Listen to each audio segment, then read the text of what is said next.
Assalamualaikum warahmatullahi wabarakatuh. Perkenalkan, nama saya Nur Laili dengan NIM 21040450210. Pada kesempatan kali ini saya akan menjelaskan mengenai tahap kegiatan untuk bimbingan kelompok dan juga konseling kelompok beserta contohnya. Untuk lebih lanjutnya silahkan simak video berikut ini. Nah, tahap kegiatan yang pertama adalah bimbingan kelompok. Pada tahapan ini akan dibahas tentang topik-topik tertentu dan berusaha untuk menemukan solusinya. Jadi sasaran yang diharapkan adalah terbahasnya masalah dan adanya pengembangan diri pada setiap anggota kelompok.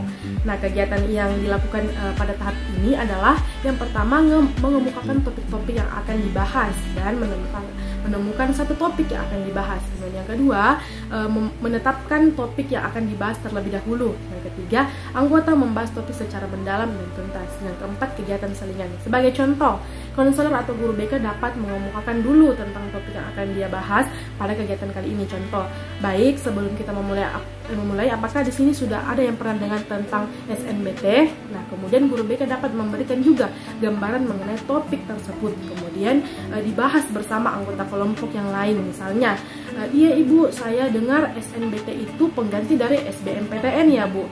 Bedanya apa ya bu? Nah, di sini topik yang diambil akan dibahas secara tuntas. Setelah itu, guru BK dapat memberikan dulu selingan berupa ice breaking kepada anggota kelompok agar mereka tidak bosan. Misalnya bermain tebak-tebakan atau tepuk konsentrasi, atau bisa juga menggunakan games yang sesuai dengan topik yang dibahas. Contohnya sesuai drama lah, dan bermain peran dan lain sebagainya. Kemudian tahap yang kedua itu adalah tahap kegiatan konseling kelompok. Nah, pada tahap ini hubungan antar anggota kelompok tumbuh dengan baik.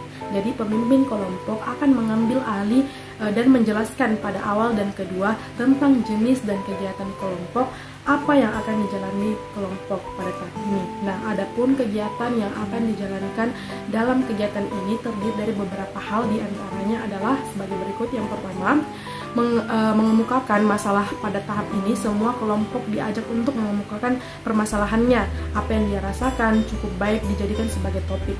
Nah, kemudian pemilihan topik setelah dilakukan kegiatan dalam hal pengungkapan masalah oleh masing-masing kelompok. Nah, selanjutnya itu pemilihan topik permasalahan yang akan dijadikan sebuah topik dalam kegiatan kelompok ini. Nah, pemilihan topik ini akan diputuskan oleh pemimpin kelompok itu sendiri. Nah, setelah mendengar semua pengungkapan masalah dari masing-masing kelompok, maka dipilihlah topik yang paling bagus untuk diangkat pada kegiatan kali ini. Kemudian setelah itu yang ketiga adalah pembahasan topik. Nah, setelah menentukan topiknya yang akan dibahas, maka kegiatan yang akan dilakukan selanjutnya adalah membahas topik tersebut, yaitu yang berkaitan dengan kurangnya kemampuan peserta didik dalam menjalankan tugasnya dalam sebuah kegiatan seni misalnya. Kemudian yang keempat adalah games. Setelah membahas topik tentunya peserta didik akan merasa sedikit bosan. Nah, dengan ini maka games ini sangat bagus untuk dipaparkan pada sesi sebelumnya. Nah, oleh karena itu untuk memecahkan kebosanan mereka perlu diadakan games melalui sosiodrama misalnya yang berkaitan pastinya dengan pokok pembahasan tadi. Nah, misalnya salah satu kelompok ditunjuk untuk melakoni sebuah drama yang mana salah satu di antara anggota kelompok tidak bisa atau tidak bias melakukan tugasnya sesuai dengan apa yang ada dalam naskah drama tersebut. Kemudian selanjutnya adalah mengemukakan permasalahan setelah melakukan kegiatan di atas. Maka akan dikemukakan tentang masalah apa yang timbul ketika salah seorang dari anggota kelompok itu tidak bias melakukan apa yang diberikan. Contoh lainnya, pada tahap kegiatan ini konselor atau guru BK meminta untuk semua anggota mengemukakan atau menceritakan semua masalahnya. Jadi silahkan siapa yang mau menceritakan masalahnya seperti itu. Kemudian siswa A bicara, saya bu, saya punya masalah dalam mengatur waktu. Kemudian siswa B mengatakan, saya punya masalah sama keluarga saya bu, sehingga saya tidak berhubungan baik sampai sekarang. Kemudian siswa C juga, saya kesulitan menghafal rumus ibu. Nah, jika semua sudah menjelaskan masalahnya, maka di sini konselor itu menentukan kira-kira mana yang paling penting untuk dibahas dulu masalahnya. Berdasarkan apa? Berdasarkan pendapat dari semua anggota. Kemudian setelah itu masing-masing anggota dapat mengemukakan pendapat dan sarannya untuk masalah siswa yang diangkat tadi. Misalnya, menurut saya kamu itu bisa bicara dengan baik-baik dulu sama keluarga kamu, dan kamu harus jujur tentang apa yang kamu rasakan.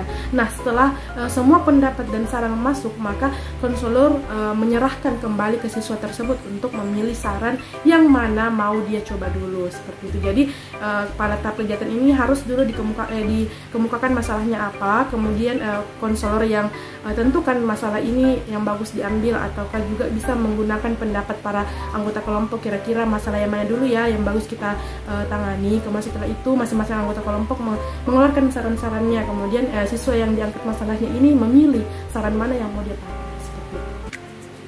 Baik, itulah tadi materi mengenai tahap kegiatan untuk bimbingan kelompok maupun konseling kelompok beserta dengan contohnya. Semoga bermanfaat bagi teman-teman semua. Kurang lebihnya mohon dimaafkan. Wassalamualaikum warahmatullahi wabarakatuh.